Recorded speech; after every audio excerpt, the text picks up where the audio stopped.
Hello, everyone. It's Charlene Lee, and today I'm very excited to talk to you about strengths. And this is a particular area of passion for me because when I started and was running Altimeter, one of the things we did was to base the company on our strengths. And so I wanted to share a little bit about that and also talk about how understanding your strengths and understanding the strengths of your team members can help you identify and roll out and just make the whole transition and adoption of generative AI a lot easier. So there is an ulterior motive here, which is to talk about strengths in general and encourage you to understand how strengths could work for you and your team, but also how you can leverage understanding of strengths to help you figure out how to again roll out and adopt generative AI applications and solutions much more broadly, much more smoothly, much more effectively in your organization. So today, I would love for you to share some of your top strengths. Again, if you know what your strengths are, please share them. I will be sharing mine too as well. And also just share what the impact of you have done strengths work, what the impact has been on you, and especially if you have done it with your organization, what the impact has been on your team. So I do want to share that I will be sharing a lot of slides. So you have the the QR code up there that you can use. You can also get the slides here, and I will post them too as well. Hopefully, you can see them. All right, type me here. All right, so let me get on then to talk about and share what's going on with strengths. All right, let me get into my slides. Here we go. All right, so the first of all, what are strengths? Well, strengths are built on your talents, and your talents are the things that come naturally to you, things that are really you're really good at in the way that you think or you behave. So it could be that you're very creative, or you're comfortable giving talks, or you're really good at networking, or you're good at conflict resolution. And so, one of the things that I think is important is that that's very different than your strengths.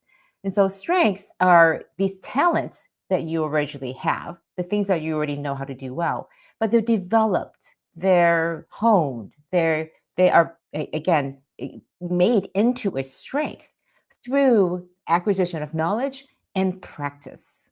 And so strengths are very different. They're taking something that you're born with, like a talent, and then turning that into a strength because you use that talent again and again. And what's interesting is all of us have unique talents that we come into the world that we're born to and that we have. And then we use and develop them over time because we practice with them, we gain more knowledge with them. And so examples of that would be communication. You have a strength around that. Teamwork, adaptability, critical thinking. So these are very different, I believe. And one way to think about it is one analogy I saw was like there's a diamond, but there's a diamond in the rough. That would be your talents. But with polishing and work and careful chipping away at things, it becomes a strength. But it only happens through effort put against that talent to develop it into and to polish it into an actual strength. This another analogy was one person said, think of your talent as an egg, a raw egg. And through work, you can turn it into scrambled eggs or a souffle or a cake. So those are your strengths. So you can use talents in many different ways to turn it into a strength. And so I think it's really important to understand how that can work and in particular what strengths and talents are. But I want to go and talk a bit more about what the benefits are of knowing what your strengths are. First of all, your strengths are places where you do things really well. You feel like, oh, this is something I'm really good at. I excel at it. I want to do more of it. Versus, again, trying to work on places that you're not good at, that can be really hard, takes a lot of energy.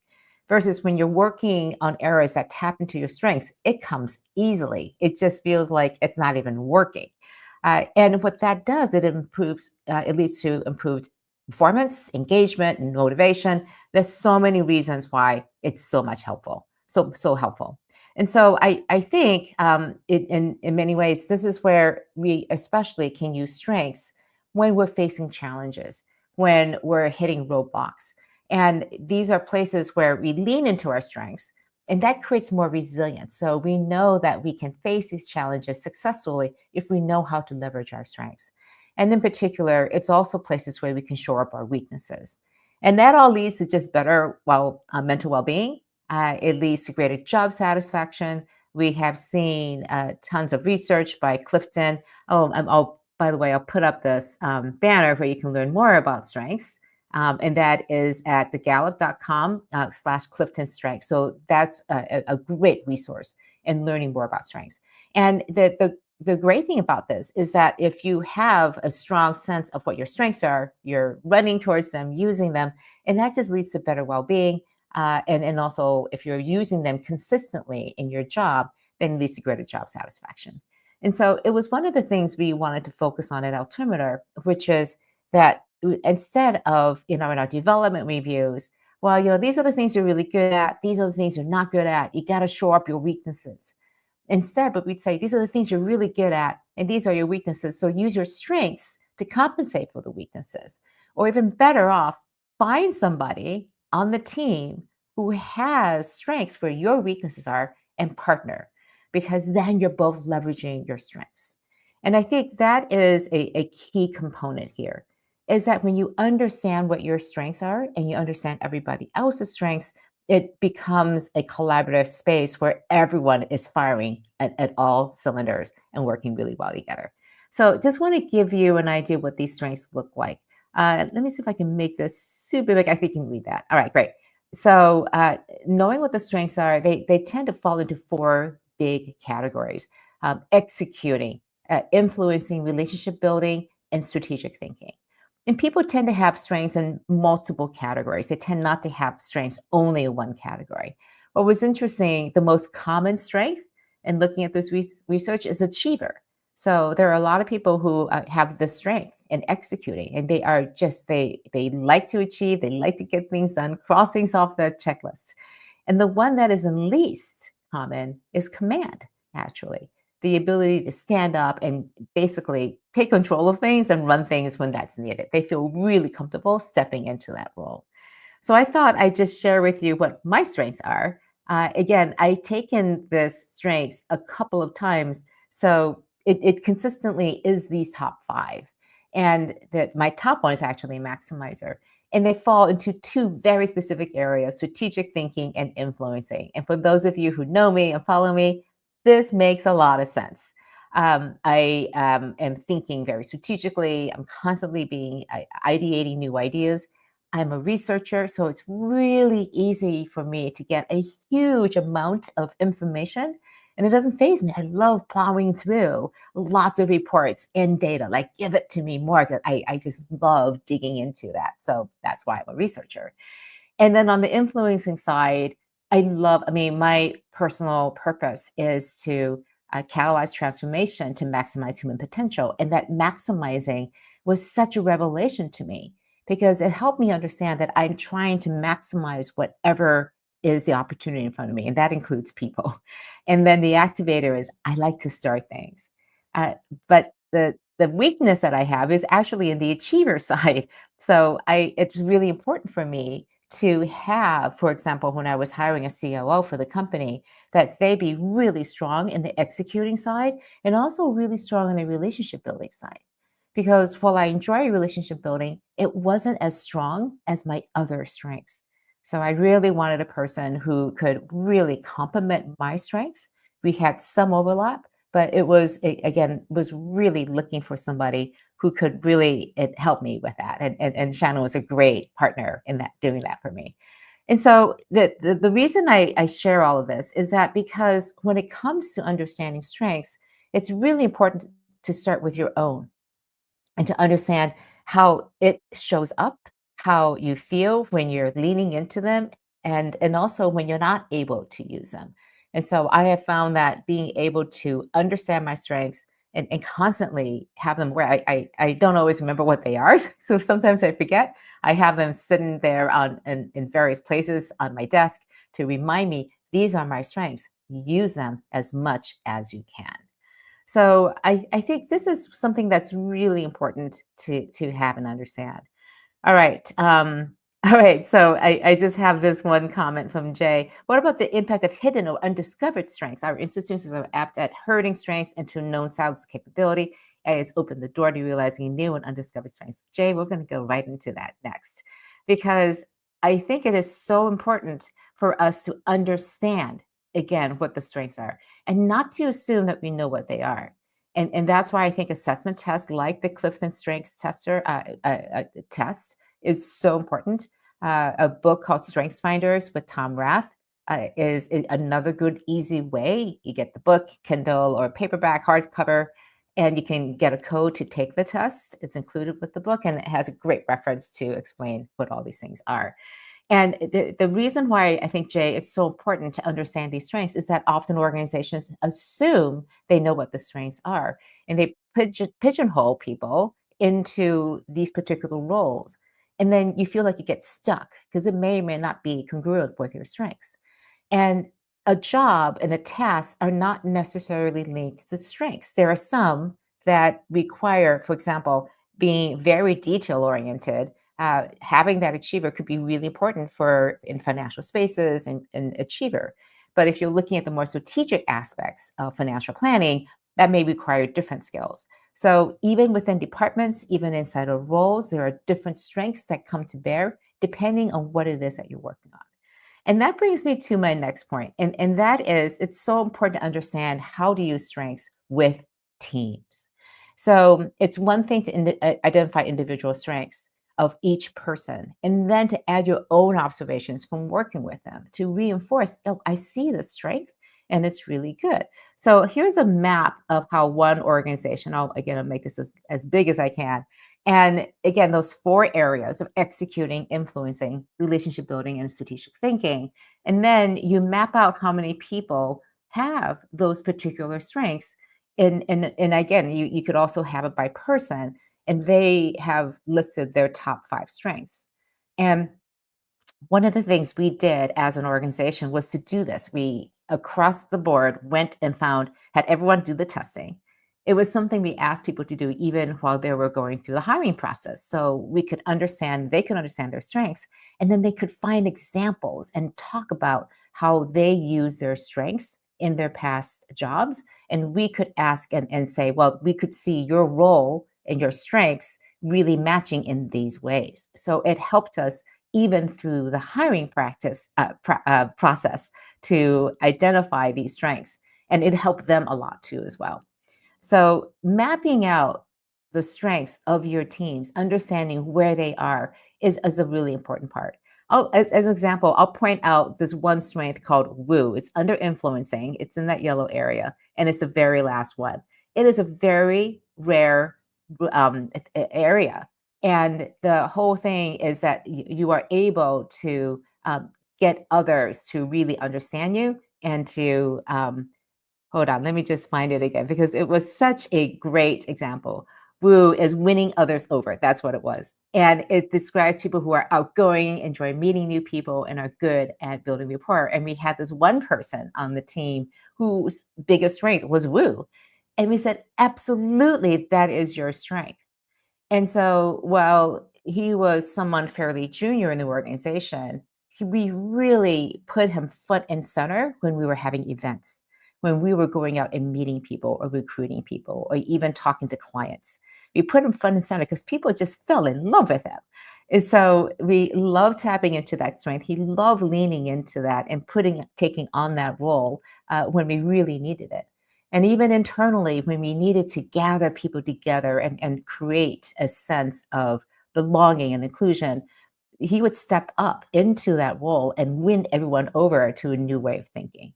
So knowing that he had that strength, we were able to leverage that and put that at front and center to be able to call upon him to do those things. So let me just go on here a little bit. The other key things with using the strengths is to provide development based on people's strengths. Again, remember, strengths are talents that you develop over time with knowledge and practice. And so we would find a great thing to do is to find opportunities, people with training or projects that would develop their strengths. And we would leverage your strengths, but even more so, develop them and put that into their development process. And in our quarterly reviews, we'd say, hey, you've been working on this strength. How's it going? Do you want to develop a new strength? And so we find opportunities to reinforce and strengthen people's already strong strengths. And it just felt great for them. The other thing you can do is to help employees recognize each other's strengths. So one of the things we would do is when we have our name tags, we would put our strengths on them. So again, we all knew each other, but it was a way for us to just communicate and again see during our team offsites what were our strengths, how are we using them, recognizing them. We would also put them in our emails so that our clients and we would see them with each other so that as we're going through tasks, we would see them in our profiles, we would see them in our email footers, and again, a constant reminder of what our strengths are for ourselves and then also for other people. And then again, I mentioned about leveraging diverse strengths and fostering a strengths-based culture. Again, when all of this is spinning together, it adds to a really amazing environment. And so, one of the things I just want to give this description, I remember hiring this one person, and I knew him personally quite well because he was actually my client. And then he was looking for a new position. I said, well, why don't you come and work with us? And he would, I'd love to, except there's one thing, Charlie, your strength is as an activator and as an ideation. So you are working at a million miles a minute. And he goes, I'm a deliberator. That is my top strength. And if we're going to be successful working together, you need to understand and respect and use my strength as a deliberator. And I really try to honor that. And so when we would be in a team meeting, I would describe it, a particular idea or wanted to brainstorm something. I would also say to this person and say, I understand that you want some time and I would love to connect with you the next day or so after you've had a chance to digest this, because I know you're going to come up with insights that I haven't even begun to think about. And that would be the case.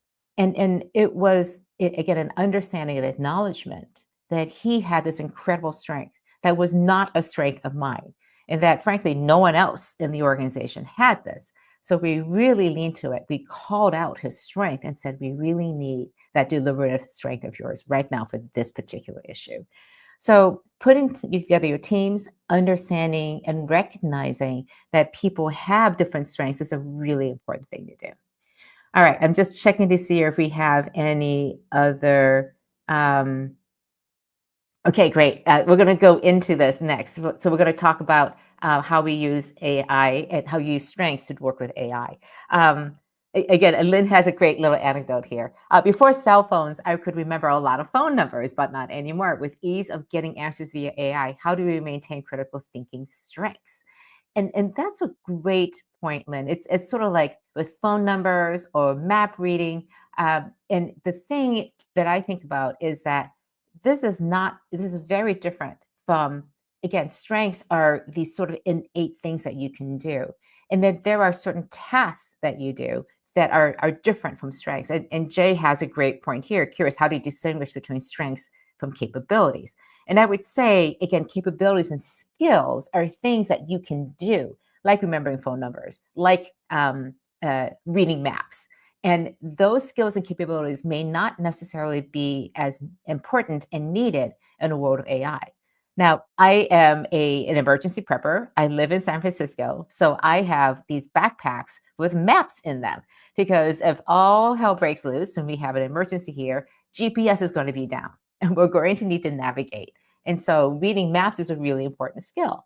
And I pull out those maps and I work with them with my kids because I may not be around. They need to know how to read maps, know where they are, and be able to get to safety. So I think in so many ways, what we having these talents that become strengths and then allow us to have capabilities, critical thinking is one of those areas that I think is so important. I've said this in the past. The two most important skills we have to maintain with the adoption of AI is critical thinking and curiosity, because AI cannot substitute for those two things. You have to have critical thinking to say, are the results coming out of AI something that's important to you? That is right. It is true. Does it match what your reality is? And curiosity to ask the unknowable questions, to ask the unknown and unasked questions of AI, because that is how we will continue to contribute and grow and create value. So let me just move on to the last point, and then I see some other comments here too as well. Oh, actually, let me take this one first because before we move on. And Lynn has another point. Since employee engagement is 70% based on supervisor competencies, again from Gallup, this is a vital key to pivot productivity, mutual respect at the personal values level, engagement and growing with the employee values. Employee engagement is central to good employee experience and good customer experience, lower cost, higher growth for all. Really great point, Lynn. And thank you for making that point because I do like to think that us using strengths at Altimeter led to greater employee morale. I can say that it is a joy to be able to sit down and talk to somebody about something that is very forward looking, that maximizes their potential, maximizes their strengths. It is just a great conversation versus that real downer that just says, I know you're really good at this, but let's focus on the things that you're not good at. And so I'm not saying you don't focus on the things you're not good at, but the way you focus on them is instead of spending a huge amount of energy doing something that you're not good at, let's focus on the things that you're really good at to compensate for those things and to leverage again a team that can work together so that all of your strengths are being exercised. It is just a really different approach to running a team and running professional development. And I think is especially needed. And this is my last point for today when we're thinking about the use of generative AI inside of organizations. So I'm just going to give 3 ways to use strengths for helping you ease and speed and effectiveness of generative AI adoption. The first one is to really think about strengths-based leadership. When you're thinking about taking AI, creating a strategy, and putting it into your organization, it is highly transformative. It can be highly disruptive. It is something new. People don't trust it. So many issues. And so you want to lean into people who have strengths around being strategic, futuristic, and strong ideation, who can explain a vision for what the future can look like. You also want to and tap into the people who have strong achiever and discipline goals to make sure that anything you're doing with AI, any applications, any solutions you're building are aligning with your strategic goals. Because again, if you're off implementing an AI tool that is either not aligned with your goals or is not moving along forward at the pace it needs to, people are going to get discouraged and fall into change fatigue. The other area that I think is so important because of the human impact of AI is strengths like adaptability, empathy, and individualization, which is when you can understand a particular situation and apply it to a very particular person. So, and explain to them this is what's going on. So, you're individualizing a particular situation for that person. It's really important because then you can explain AI and take all of these application solutions and apply them to very specific needs and in particular concerns that people may have. So there's nothing worse than feeling like something is being done to you versus being done for you. And the people with these particular strengths of connectedness, of relationship building are extremely important as you are rolling out AI to provide that individualized, highly empathetic perspective on how AI is going to impact people. And then finally, you can also think about how AI can be used to maximize somebody's potential and their strengths. So let me just hide this banner so it's a little bit easier to see. So, for example, somebody who has a strong focus strength may want to use AI automation to minimize distractions so they can, their greatest strength is focus. So allow them to focus even more by removing the distracting, repetitive tasks that they're burdened with so they can really focus on the things that they want to. Or if you have an activator, like I'm an activator, right? I can use AI for very fast ideation and execution. It's one of my favorite uses of AI. I use it as a thought partner. And there aren't very many other people that I can call up in the middle of the day or middle of the night, if that's the case, and brainstorm with me on a new idea or a new concept or a new framework. And AI is this fantastic partner that I can just ideate with constantly back and forth. And then I can, again, use AI to help me develop the execution plans. Again, I'm not that great of an achiever. I'm not that great at execution. And AI can at least take the first steps towards that before I can hand it off to somebody who can actually execute. So those are just a couple of the ideas and ways that you can use strengths to help you with your AI, generative AI areas. And I think one of the areas that's really important is to think about as you're rolling out your AI strategy, what are the biggest challenges and barriers you have? Understanding the strengths of your team can pull out people from traditional roles into new roles and tasks that they take on because of their strengths. Again, AI is providing new opportunities for people in leadership roles for the rollout. Let me explain that again. So AI is going to create a lot of needs for leadership in many different roles and capacities. So understanding people's strengths allows you to call upon those strengths, leverage them as you're rolling out the AI strategy into your organization. All right, so that's what I have for today. I want to go on and just share with you what I'm going to be talking about next week. Again, I know it's a holiday week for many of the people here in the US, but hopefully you can join me because I'll be talking about this really fun case study that we just did and I was writing about. And I thought I'd share it with you. And it's how do you take a whole long list of AI use cases and turn that into an AI strategy? Because my co-author Katya and I will often say, use cases are not a strategy. So how do you get from this long list of AI use cases and turn that into a strategy? And I'll share with you a case study of how one organization did it and splendidly. And so join me next week for that. And I again just wish you all the best for the coming week. Stay safe out there. Encourage you to go and explore what strengths you have. And by all means, please share with me. I love it when you share back with me. Reach out to me in the comments in the whatever stream you're looking at. I read up everything, and also just contact me by email too as well, Charlene@charlenelee.com. I love hearing from you. Love hearing how things are working or not working. And again, stay in touch. I will see you next week when we talk about use cases turning into AI strategy. Till then, take care.